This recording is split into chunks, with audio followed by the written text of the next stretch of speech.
Jamie Carragher has had a lot to say about Ruben Amorim's system at Manchester United, and he's recently spoken to Jonny Evans on Monday Night Football, trying to find out exactly what it was like from the inside. But instead of just listening and asking questions, it seemed like the entire time Carragher was obsessed with trying to get Evans to criticise Ruben Amorim, talking about how this system can never work at Manchester United, and basically looking at all the flaws in the system without ever looking at any of the positives. I want to have a look through this video, and I want to talk about why I think this was a weird, slightly biased video from Jamie Carragher. I say slightly biased, very biased video from Jamie Carragher, where he essentially says a lot of things to criticise Amorim's system, some of which don't even make any sense. Let's start off with the first thing. The whole theme and idea of the video, it felt to me, and not just to me, a lot of people in the comments seem to agree, that it was basically just Jamie Carragher trying to get Jonny Evans to slag off the manager, talking about the system. Do you like this system? Does this system work for Manchester United? I don't think it does. Asking, give me some good things and some bad things about this system. And when Jonny Evans starts listing some of the good things, Jamie Carragher goes, are these the bad things? He constantly is looking for Jonny Evans to criticise the system at Manchester United, because clearly Jamie Carragher has decided this won't work at Man United and it can't work in the Premier League. There's a few things I want to get into. The first one is the example that they use. So this whole time, it's Monday Night Football. I'm sure you've seen the clip, but if you haven't, they're breaking down the tactics, looking at examples on the board, and asking Jonny Evans, who has played under Ruben Amorim, I understand the aim of this video, to explain what he said, how he gets his system across to his players. Now, this one's a bit of a double-edged sword, because I don't think this should be used in the Ipswich game. That was Amorim's first game in charge, and as Jonny Evans says himself in the video, it was after an international break, loads of the players didn't come back till the Thursday, and we're playing on the Sunday. So at most, that's 2 training sessions for the lads to have understood this system. Then he's trying to sort of talk about, these gaps in midfield, the fact that, do you have to push up into these unnatural areas? I think this is really high for a centre-back to be pushing. Do you like that? Is that something that suits you? It seemed like the whole time he was trying to get Jonny Evans to say, actually, I didn't want to be up there. I didn't want to be pressing the midfield. And Jonny Evans, throughout the whole thing, does a really good job of basically saying, no, I think this makes sense. I get there isn't 700 games of Jonny Evans playing under Ruben Amorim to go from, but I think it should have been made more clear that this was a game where the players had had 2 training sessions at most to prepare for it, and not criticising things that we see in that game as though they are things that all still persist to this day. Some of them still are there. There are still the occasional gap in midfield. There are still certain things where you think, should he have pushed up a little bit higher there? But generally speaking, one of the big improvements this season is that the players seem to get it more. And of course they do. This was 12 months ago after 2 training sessions. The next thing they talk about is how we play out from the back, and how Matthijs de Ligt in particular receives the ball in a sort of midfield area. They talk about how Amorim used to do that at Sporting, and that basically asking de Ligt to do that isn't a very good thing to do. He's not comfortable in those areas. He shouldn't be receiving the ball. Asking a centre-back to drop into midfield to receive the ball, that doesn't make sense. But realistically, that happens all the time. Look back at the last 3 or 4 seasons. The players that get the most touches and passes in the Premier League, year in, year out, are centre-backs. They're not doing that on the edge of the opposite 18-yard box. They're doing it in and around their own 18-yard box, which is where de Ligt was in that clip. Now, maybe de Ligt isn't the best ball-playing centre-back in the world, but he's good. And also, like we keep saying, this was the first week of doing it. He receives the ball in the middle, and not just he is getting used to where he should be and where he should stand, but then the people he's passing to probably aren't in the right position as often and as intensely as they should be. So yes, it might make it a little bit more difficult. But I think United have been playing out from the back very well recently. I think when we haven't been using that long method, we look at some of the times against Forest, we played some really good stuff playing out from the back. And I just think pretending or acting as though, a centre-back receiving the ball off the goalkeeper in the middle of the pitch is this wild thing that we don't see elsewhere, it's nonsense, and it's factually nonsense. As I said before, look at these lists. They're consistently at the top in terms of touches and passes. And where do you think that takes place? In and around the edge of your own 18-yard box. So if other managers and other teams can do it, suggesting that United shouldn't do it because it's not natural for the players, for me, is silly. That was a big theme throughout the whole video. Players not playing in their natural positions and not doing what's natural to them, and why that is a fundamental problem with 5 at the back. The main thing that he criticised was that the wing-backs have to be your wingers.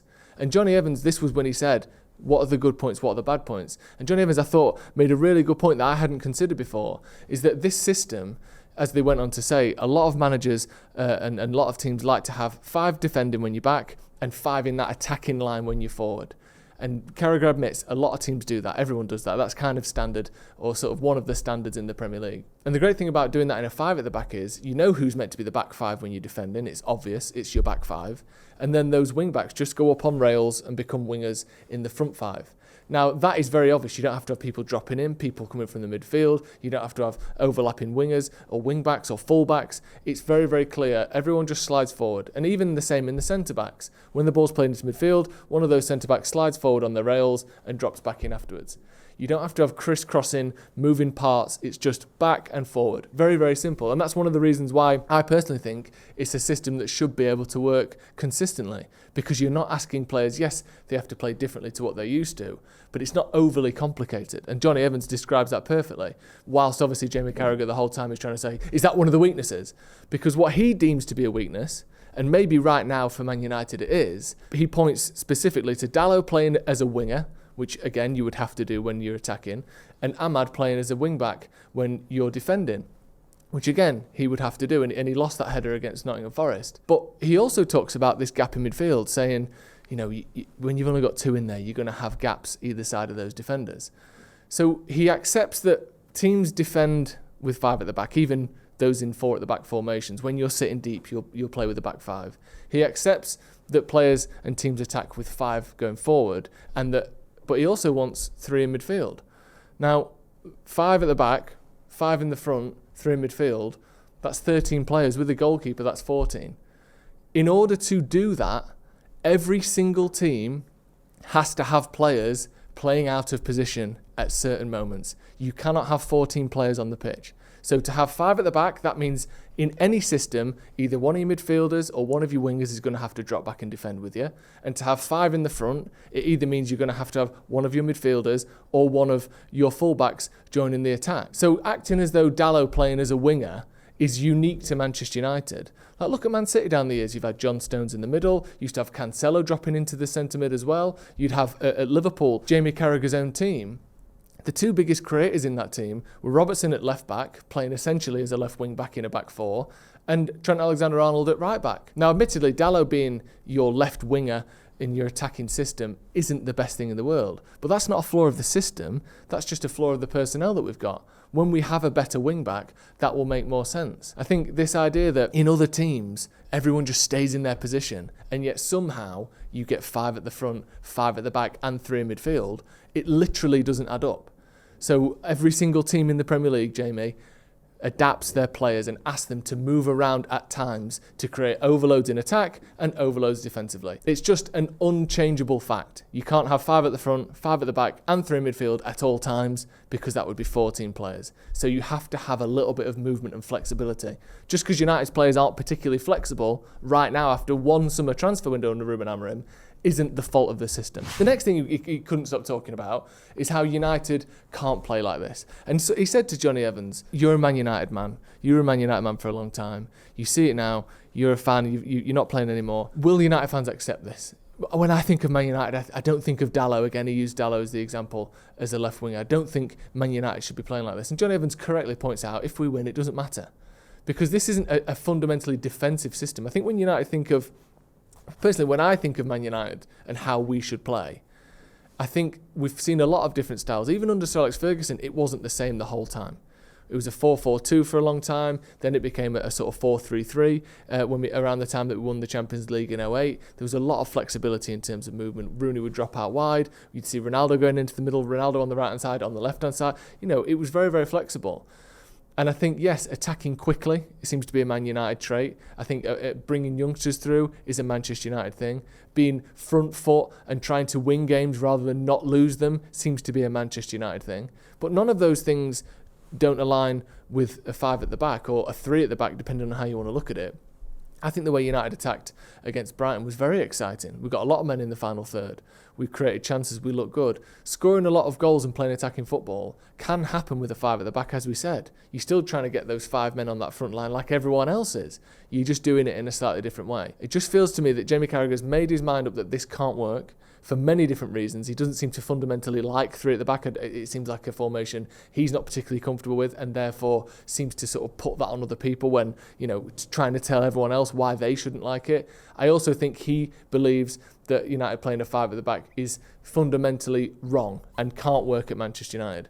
When realistically, as I said before, adaptability and playing attacking football is a Manchester United trait. And I think you can do that with the formation the manager is currently picking. When you look at the players on the pitch, we only have 4 defenders on the pitch. Amad Diallo isn't a defender, is he? He's a winger. Much like every other system, we have 4 defenders on the pitch, people who grew up playing as defenders. Then you've got a winger in Amad, you've got 2 midfielders and 3 attackers.